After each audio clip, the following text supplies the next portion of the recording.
पहली अहम खबर वजीर आजम पाकिस्तान से वजीर आला खैबर पख्तूनख्वा सुहेल अफरीदी साहब की मुलाकात हुई है। अब ये पाकिस्तान तहरीक इंसाफ का बड़ा जबरदस्त मुकदमा है कि ये हुकूमत जाली है और इनको वोट नहीं पड़े और ये जाली तरीके से इक्तदार में आकर बैठे हैं। तो क्या इनके साथ मुलाकात करनी चाहिए? डिबेट बड़े लंबे अरसे से चल रही है, लेकिन क्योंकि इक्तदार पे इन्होंने कब्जा किया हुआ है, निजाम और सारा बजट इनके पास है, पाकिस्तान के इख्तियारात में इन्होंने कब्जा किया हुआ और हर हंगामी सूरत हाल में आपको इनके साथ बात करनी पड़ती है।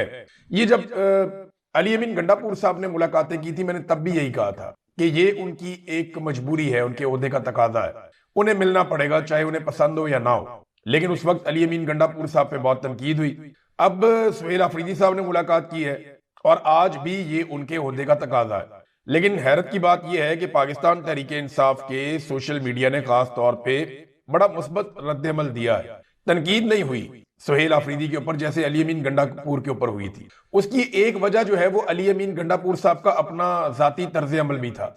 वो जिस अंदाज में मिलते थे, जब पहली उन्होंने मुलाकात की तब इस तरह नहीं हुआ था, लेकिन बाद में जिस तरह वो गले मिलते थे, जपियां डालते थे और वो बहुत सारी उनकी वीडियोज आ जाती थी और वो बड़े खुश रहते थे, यानी इन लोगों के साथ वो कह लगा रहे, जब ये सारी चीजें देखते थे तो फिर सोशल मीडिया को गुस्सा आता था कि इमरान खान को जेल में डाला हुआ, ये सारा कुछ कर रहे हैं, गंडापुर साहब इनके साथ खुश गप्पियां लगा रहे हैं, खुश हो रहे हैं। तो सुहेल अफरीदी ने बड़े कॉन्फिडेंस के साथ मुलाकात की। जो चंद तस्वीरें बाहर आई उनके अंदर दिखाई दिया कि वो बड़े कॉन्फिडेंस के साथ, जो फॉर्म 45 का जो कॉन्फिडेंस होता है ना कि मेरी असली हुकूमत है, मैं आप लोगों की तरह जाली नहीं हूं, वो बड़ा कॉन्फिडेंस होता है। तो उस एतमाद के साथ हमने देखा कि सुहेल अफरीदी साहब वहां पे बैठे हुए थे।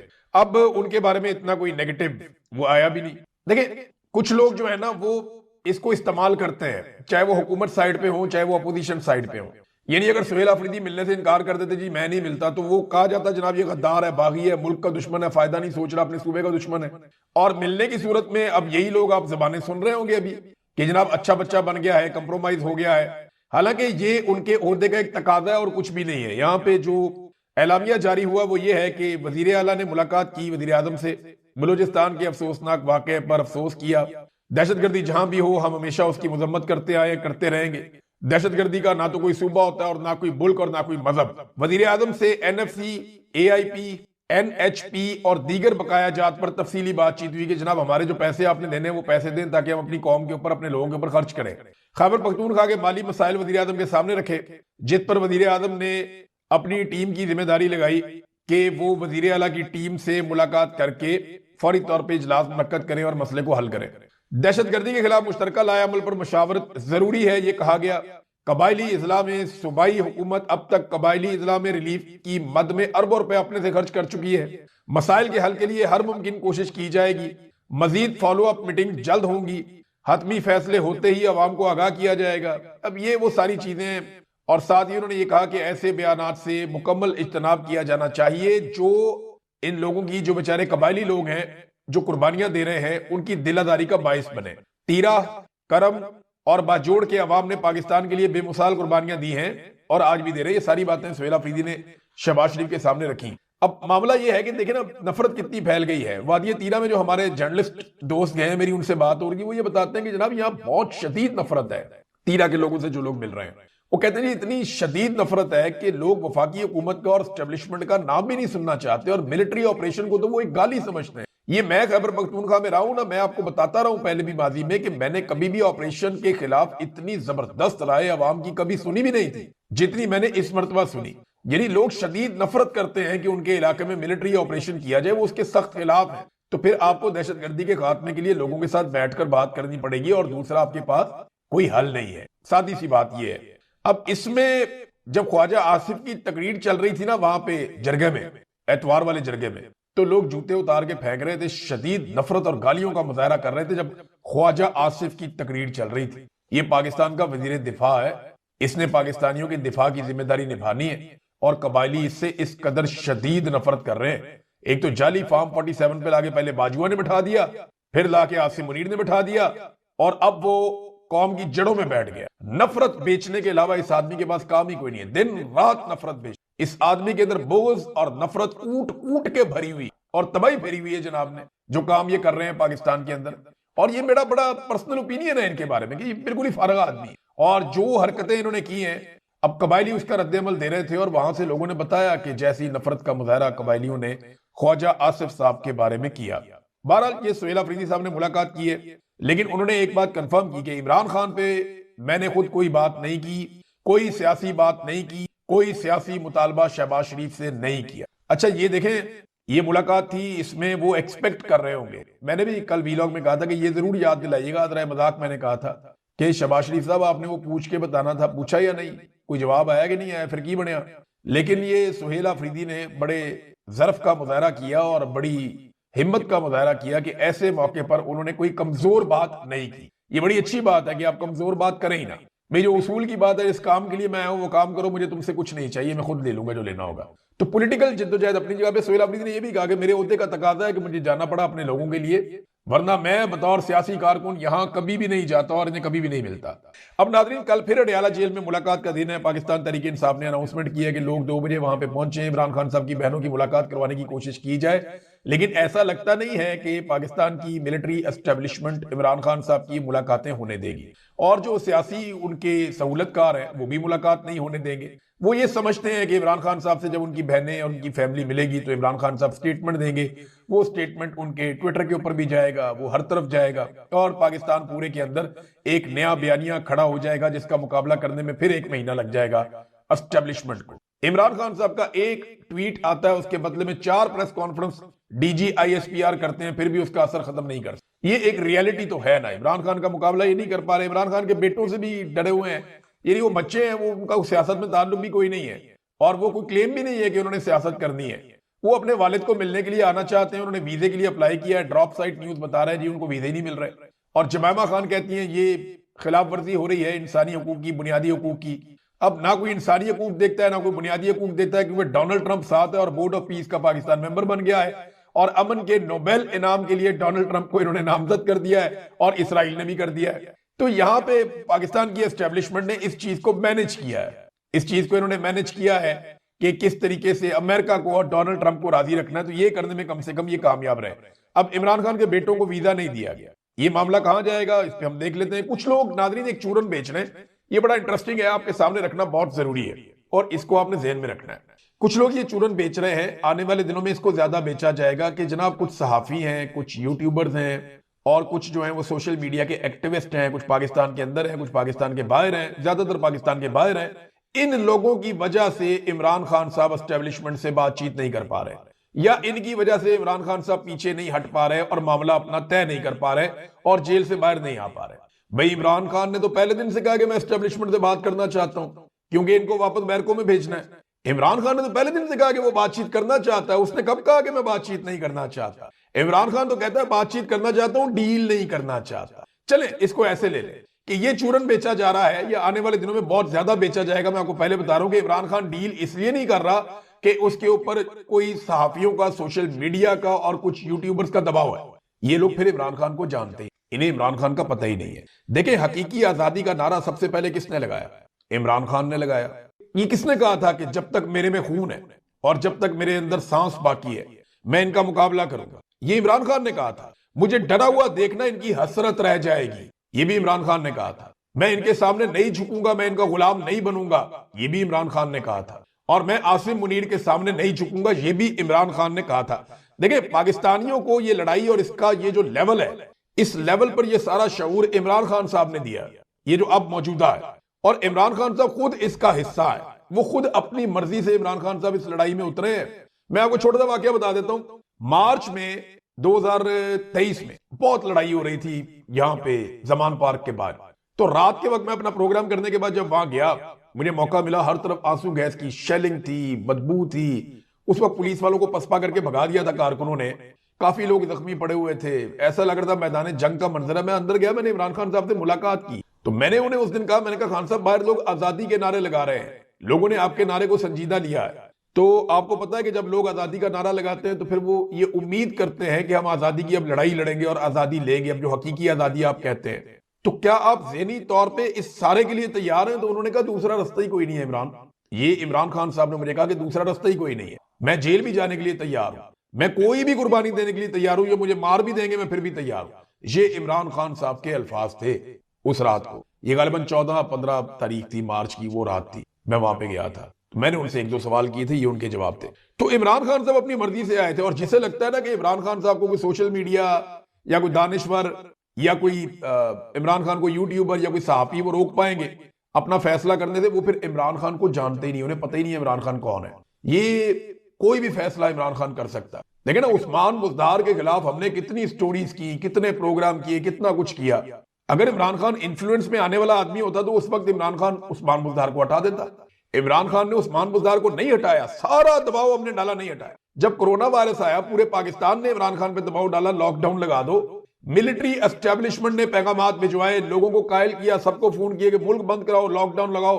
कैसा डिसीजन था, बिल्कुल पॉपुलर नहीं था। इमरान खान ने लॉकडाउन नहीं लगाया, सारा मुल्क खिलाफ हो गया, नहीं लगाया। साबित हुआ बाद में कि वो ठीक निकला। रेहाम खान की तलाक का चलो जाती मामला है, लेकिन इलेक्शन से एक दिन पहले इमरान खान साहब ने तलाक अनाउंस करवाई थी, पूरे इलेक्शन का बेड़ा गर्क कर लिया था। जो वो एक इलेक्शन होते हैं बल्दियाती, पार्टी के सारे लोग समझा रहे खान साहब 4 दिन 2 दिन ठहर जाए, ये अनाउंसमेंट बाद में कर लेते हैं, नहीं अभी अनाउंस करो। इलेक्शन से एक दिन पहले तलाक दी और अनाउंस की इमरान खान साहब ने। ये फैसला करेंगे डर के यूट्यूबर से, सोशल मीडिया से? नहीं, इमरान खान अपना फैसला खुद ही करेगा। ये आदमी अपनी हुकूमतें गिरा देता है, अजीब आदमी है ये। इस तरह का नहीं है, आप इसको नवाज शरीफ के साथ या जरदारी के साथ आप कंपेयर नहीं कर सकते। अपनी हुकूमतें गिरा देता है, अपने वुज़रा के इस्तीफे दे देता है, ये कुछ भी कर सकता है। इमरान खान किसी भी लेवल तक जा सकता है, आपको आइडिया नहीं है। वो सिर्फ अपना गोल देखता है कि मैंने ये गोल अचीव करना है। उसने सारी पॉलिटिकल एलीट को एक्सपोज करके रख दिया, डिस्क्रेडिट कर दिया पाकिस्तान से। उसका गोल तो उसने बर्बाद कर दिया। पाकिस्तान की एस्टेब्लिशमेंट ने इमरान खान से मत्था लगाया, उसने अपना गोल बना लिया, बेड़ा गर्क करके रख दिया। वो कभी प्रेस कॉन्फ्रेंस करते हैं, कभी स्कूलों में जाते हैं, कभी कॉलेजों में जाते हैं, कभी यूनिवर्सिटियों में जाते हैं, कभी कोई गाना, कभी कोई ड्रामा, कभी कुछ कभी कुछ कभी कुछ, वो सारा ही कुछ करके उन्होंने देख लिया। पाकिस्तान जिंदाबाद का नारा बदल के पाकिस्तान हमेशा जिंदाबाद रख दिया, फिर भी बात नहीं बनी। सारा कुछ करके देख लिया। इमरान खान सिर्फ अपना गोल सेट करता है, वो गोल तक पहुंचना कैसे वो खुद ही डिसाइड करता है। आप इमरान खान को ड्राइव नहीं कर सकते, उसे कंट्रोल नहीं कर सकते, और ये सोशल मीडिया के जरिए से आप उसे कंट्रोल करेंगे। ये सारा सोशल मीडिया, इमरान खान बाहर निकलकर एक बयानिया देगा ना, तो ये उसके बयानिए के ऊपर चल पड़ेगा, क्योंकि लोग उस पर भरोसा करते हैं, उस पर एतबार करते हैं। तो ये जो लोग चूरन बेच रहे हैं, सिर्फ नफरत फैला रहे हैं, प्रॉब्लम क्रिएट कर रहे हैं, आपस में लड़ाना चाहते हैं सोशल मीडिया को, तो इससे गुरेज करें, इनकी बात को इग्नोर करें। मियां महमूद रशीद साहब, उमर चीमा साहब, यास्मीन राशिद साहिबा, इन्हें 1000 दिन हो गए हैं जेल के अंदर। ये लोग, एजाज चौधरी साहब, ये लोग लंबी जेलें काट रहे हैं, कैदे काट रहे हैं, बड़े तकलीफ दे मनाजिर होते हैं, लेकिन इन्होंने जबर को और फस्तायत को बर्दाश्त किया, इस्तकामत के साथ बर्दाश्त किया। ये लोग हीरे बनते जा रहे हैं, कौम के हीरोज बन रहे हैं, क्योंकि इन लोगों ने पाकिस्तान के लिए मार खाई है, और बेगुनाह मार खाई है। इन्होंने ऐसा कुछ किया भी नहीं है। अब नाज़रीन आ जाए, जो लोग करते हैं उनके खिलाफ क्या किया जा रहा है। देखिए, सारी तवज्जो तो इधर है। बलूचिस्तान में 2 दिन गुजर गए, 12 शहरों पे एक साथ अटैक हुआ था। इंडिया में एक शहर पे अटैक हो जाए, एक कोने में, एक जगह पे, वो पाकिस्तान को वक्ता डाल देते हैं। ये कह रहे हैं जी इंडिया ने हमारे 12 शहरों के ऊपर अटैक करवाए बलूचिस्तान में। तो क्या आपने कार्रवाई की है, सवाए मैच नहीं खेलना इंडिया से एक आपने? ये क्या बात है भाई? जो इंडिया करता है आपके साथ, आप क्यों नहीं करते? टिट फॉर टैट होता है ना, या तो बड़ी बड़ी बातें नहीं करनी चाहिए। अब मामला ये है कि बलूचिस्तान में दहशतगर्दों के हमलों को 2 दिन हो गए हैं, कोई भी जिम्मेदारी लेने को तैयार नहीं। कोई एक ऑफिसर, कोई एक बंदा, कोई एक एजेंसी का एहलकार, और कोई तो रिस्पॉन्सिबिलिटी लो कि भाई मेरी जिम्मेदारी थी, मैं रिस्पॉन्सिबल था इस अमनो अमान के लिए। मैं ये समझता हूं कि मुझे और मेरे लोगों को पता नहीं चला, हम नाकाम हो गए मुकम्मल तौर पे, हमारे दुश्मन को कामयाबी मिली है, लिहाजा हम दिल बर्दाश्ता होके रिजाइन दे रहे हैं, जिम्मेदारी कबूल करते हुए। दूसरे लोग आए और आकर काम करें। ना किसी ने रिजाइन दिया, ना किसी को निकाला गया, ना किसी के ऊपर कोई इंक्वायरी हमने सुनी है। यानी ये तो वजीर आजम को इनिशिएट करना चाहिए था कि जनाब इतना बड़ा वाकया हो गया, 12 शहरों में एक साथ दहशतगर्दी हो गई, इसका जवाब दो मुझे, बताओ मुझे कि ये कैसे हो गया, तुम्हारी इंटेलिजेंस किधर गई? सारी इंटेलिजेंस पाकिस्तान तहरीक इंसाफ पे लगाई हुई है। सुबह से शाम तक लिस्टें पाकिस्तान तहरीक इंसाफ की बनाते हैं, और कोई काम ही नहीं है। आर्मी चीफ ने कहा था कि दहशतगर्द 1500 है। ये 2 महीने पहले की बात। 2 महीने पहले आर्मी चीफ ने कहा तुम 1500 बंदे, तुम दहशतगर्द, तुम चाहते हो तुम सूबा अलग कर दोगे, हम तुम्हें ये मारेंगे। उन्होंने स्टेटमेंट दिया था, बड़ा दबंग स्टेटमेंट दिया था। आर्मी चीफ ने कहा जी 1500 दहशतगर्द। अब 2 महीने के बाद वजीर आला बलूचिस्तान ये बताता है कि दहशतगर्द 5000 है। ये 2 महीने में 1500 से 5000 कैसे हो गए? और जो ग्राउंड रियलिटी है ना, वो पता क्या है, तादाद इससे भी ज्यादा है। जो आजाद सोर्सेज है या जर्नलिस्ट है वहां पे, उनसे आप बात करें, वो ऑफ द रिकॉर्ड बताते हैं यार बहुत बड़ी तादाद है, और भर्ती बहुत तेज हो रही है। BLA में, दहशतगर्दों के ग्रोहों में, कलदम तंजीमों में बहुत तेजी से लोग जा रहे हैं। वजह लोग मुतनफर हो रहे हैं। जब आप मारंग बलोच जैसे लोगों को, जो सियासी आवाज है, जो जमहूरी आवाज है, जो इंसानी हकूक की बात करते हैं, जब आप उन्हें दुश्मन बना के उनको जेलों में बंद करेंगे तो नौजवानों के बाद रास्ता बंद हो गया। ये मैं एक स्टेटमेंट सुन रहा था सरफराज बुगटी का, अभी तो ये वजीर आला बन गया ना, तो इसकी जुबान बदल गई है। माजी में सरफराज बुगटी कैसा था और किस तरह की बातें करता था, ये जरा आप सरफराज बुगटी के ही मुंह से सुन लें तो आपको आइडिया हो जाएगा कि ये लोग कैसे अपने रंग बदल लेते हैं इक्तदार में आने के बाद। ये वही सरफराज बुगटी है। जरा इसको अब आप सुने, मैं जरा इसकी ऑडियो खोल दूं ताकि आपको मैं सुना दूं, ये सुने आप। मेरा पॉइंट ऑफ व्यू ये है, आर्गुमेंट ये है कि अगर लोग बंदूक ना उठाएं तो क्या करें। जब इस तरह की सिचुएशन होगी तो लोगों ने बंदूक ही उठानी है ना, जब लोगों को फैसिलिटीज नहीं देंगे। 13 इंजीनियर्स हैं बुगटी, वो भर्ती नहीं करते हैं। तो ये ओजीडीसीएल, पीपीएल, ये सारी जितनी गैस कंपनीज हैं, ये सारी गैस कंपनीज जो है वो इंतहाई लोगों के साथ ज्यादती कर रही है, तो लोगों के पास और कोई ऑप्शन नहीं। बंदूक ना उठाएं तो और क्या करें, उनके साथ ज्यादतियां हो रही हैं, उनका हक छीना। अब ये बातें कौन कर रहा था? यही बुगटी कर रहा था। अब वो कहता है जनाब कोई सियासी हाल ही नहीं है, कोई महरूमी नहीं है, ये तो सारा अस्करी हल है, मारो इनको पकड़ के। तो किस किस को मारेंगे, कहां तक मारेंगे? आपको अल्टीमेटली एक बड़ी जंग के बाद भी बैठ नहीं पड़ता। लोग होंगे तो उनपे हुक्मरानी करेंगे ना, या खाली पत्थर, सोना, तांबा ही छोड़ना है वहां पे, जो बाद में उठा के आपने बेच देना उन्हें पोने ही बेचते हैं ना। हमने यहाँ पे कौन सी फैक्ट्रियां लगाई हुई हैं या सिस्टम बनाया हुआ है या लोगों को ट्रेंड किया हुआ है कि हम फाइनल आइटम बना के बड़ा पॉलिश करके बेहतरीन करके पूरी कीमत के ऊपर अपने ज्यूल्स को बेचें? ऐसा नहीं होता। नाज़रीन, शीरी मज़ारी साहबा के हवाले से एक अफसोसनाक खबर है। वो कह रही है मुझे तो पता ही नहीं है, मेरी बेटी की जिंदगी के बारे में भी नहीं पता। 10 दिन हो गए हैं, मुझे मेरी बेटी से मिलवा भी नहीं रहे। वो बेचारी मिलने के लिए जाती हैं, वहां बैठी रहती हैं, उनकी मुलाकात नहीं होती। मैं ये देख रहा था कि शीरी मज़ारी में और यास्मीन राशिद में क्या फर्क निकला। यास्मीन राशिद साहबा ने जेल काट ली, इमरान खान साहब के साथ वफादारी निभा ली और उन्हें बहुत इज्जत भी मिली। शीरी मज़ारी साहबा को उनकी बेटी की वजह से इमरान खान का साथ छोड़ना पड़ा। मैं कभी भी उनको कसूरवार नहीं कहूंगा, किसी की भी बेटी हो ना तो उसको शायद यही फैसला लेना पड़ेगा। शीरी मज़ारी साहबा ने अपनी बेटी के हाथों मजबूर होके कि मेरी एक ही बेटी है, और ये बड़ी तकलीफ वाली बात होती है कि आपके बच्चों की जान तक मामला आ जाए। तो उन्होंने, शीरी मज़ारी साहबा ने इमरान खान का साथ छोड़ दिया था, लेकिन आज उनकी वही बेटी वो उससे मिल भी नहीं पा रही। उस पर तशद्दुद हुआ है, 10 दिन से उसको बंद किया हुआ है, और आज वही बेटी उनसे शीरी मज़ारी साहबा मिल भी नहीं पा रही। तो मैं ये आपको कहता हूं ना कि सारों को इकट्ठे होकर लड़ना पड़ेगा, वरना बारी बारी सबकी बारी। नसीम ज़हरा साहबा का प्रोग्राम नहीं चला और इसके ऊपर बहुत सारे सहाफियों ने ट्वीट किया, बहुत सारे तहफ़्फ़ुज़ात का इजहार किया कि पता नहीं उनका भी प्रोग्राम बंद कर दिया गया। पता कुछ नहीं है, लेकिन जिस तरीके से आवाज उठाई गई है, लाजमी बात है नसीम ज़हरा साहबा से बात की होगी दोस्तों ने। पहले मेरी बात नहीं हुई उनसे। बड़ी अच्छी खातून है, उन्होंने एक दफा किताब भी दी थी पढ़ने के लिए, मेरी उनसे मुलाकात भी रही, बातचीत भी होती रही। तो नसीम ज़हरा साहबा का भी प्रोग्राम बंद कर। और मैं आपको बता रहा हूं कि बारी बारी सबकी बारी, या तो सारे तल्लत हुसैन बन जाओ, नहीं तो सबके प्रोग्राम बंद हो जाए। ये बारी बारी सबकी बारी आनी है। ये जो रिजीम चल रहा है ना, ये किसी को बर्दाश्त ही नहीं करेगा।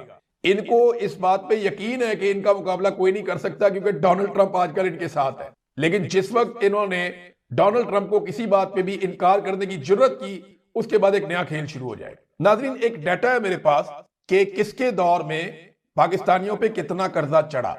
ये डाटा मैं आपको अपने अगले वीलॉग में सुनाऊंगा, क्योंकि बड़ा तफसीली डाटा मैंने काफी मेहनत करके खुद इकट्ठा किया है, इस पे किसी रिसर्चर की मदद भी नहीं ली। और दूसरा मैं आपको ये बताऊं कि फलस्तीनियों का कत्लेआम एक मरतबा फिर इसराइल ने तेज कर दिया। पाकिस्तान के डीजीआई एसपीआर ने और हुकूमत ने हमें यह बताया था कि हम बोर्ड ऑफ पीस में इसलिए गए ताकि नस्लकुशी बंद हो जाए, लेकिन गुज़िश्ता 24 घंटों में 30 मजीद फलस्तीनी शहीद कर दिए गए। और एक मुश्तरका एलामिया 8 मुस्लिम ममालिक ने जारी किया है, लेकिन 30 मजीद फलस्तीनी शहीद किए गए। 550 के करीब जंगबंदी के बाद से लेकर अब तक शहीद कर दिए गए हैं। 1430 से जायद फलस्तीनी जो हैं वो जख्मी हैं जंगबंदी के बाद से लेकर अब तक, और 755 अफराद मलबे के नीचे से उनकी लाशें निकाली गई। ये फलस्तीन में हो रहा है। रफा क्रॉसिंग जो है वो मिस्र की तरफ खुली है बड़े अरसे के बाद, 2 साल के बाद, और कुछ तंजीमों को काम करने दिया जा रहा है, कुछ को नहीं करने दिया जा रहा। साथ में कत्लेआम भी जारी है। मेरी समझ से बाहर है कि ये गजा का मसला किस तरीके से हल होगा। डोनाल्ड ट्रंप का प्लान बिल्कुल अलग है, पाकिस्तान का प्लान बिल्कुल ही अलग है। इन्होंने जो कौम को बताया वो कुछ और ही है। उसके बाद जो इसराइल है उसका अपना एक प्लान है एक्सपेंशन का। तो वो सबके अपने अलग अलग प्लान है, और सारे इकट्ठे होकर किस मंसूबे को अमली जमा पहनाएंगे। और किसी भी प्लान के अंदर मुझे फलस्तीनी रियासत या फलस्तीनी अवाम वो कहीं नजर नहीं है, बदकिस्मती से।